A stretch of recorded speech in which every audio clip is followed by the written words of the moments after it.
is in the upper 80s inland, but only in the lower to mid-80s near the lake. Sheboygan, Wisconsin to Edgewater, Michigan south.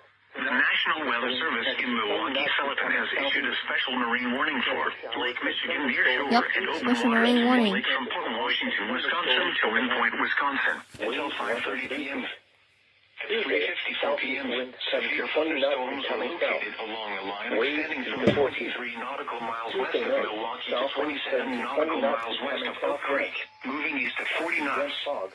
Hazard: wind gusts 34 knots or greater and large hail.